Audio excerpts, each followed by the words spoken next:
তোরে যদি আজ ধরতাম রে বাইরে ফিটার সামরা উড়াই লাইলাম হইলে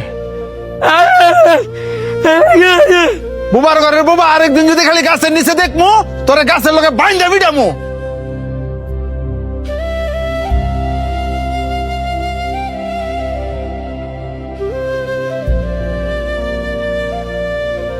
ভাই বাবা সরন্তে তোরে না না করছি এই ময়লা কাগুলি আমার সামনে না আইতি তোর শরীরের গন্ধ যে আমার সহ্য হয় না এটা কি তুই বুঝস না? হ্যাঁ কথায় কাজ হইতো না, হ্যাঁ একদিন পিসপুরা বান দিয়া ঠিক মতন ফিরাইতে হইব, তাইলে আর আঙ্গ লাগাইতো না। বাহ, খুব সুন্দর কথা কইছস। হাই তোকে পছন্দ করে দিকা আর ভালোবাসা দিকে তো তোকে লগে আর তোরা কিনা কইতাছস হ্যাঁ রে ফিসমুরা বান দিয়া পরে ফিটাইবি।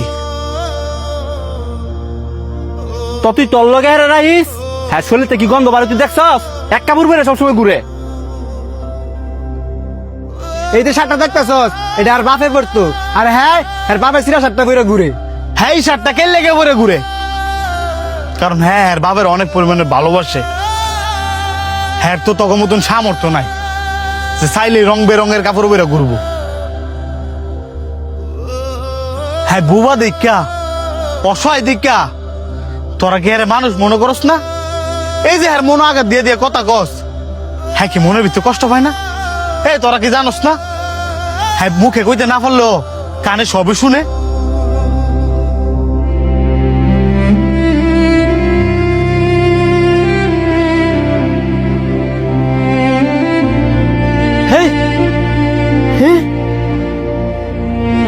সর বুবা, আমার কাজ আমারে করতাম দে। কেডা রে আমার আম গাছের নিচে?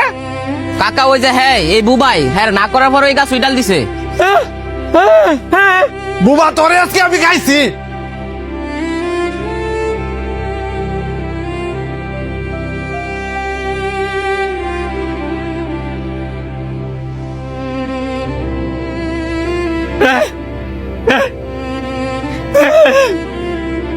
আমি একজন বোবা,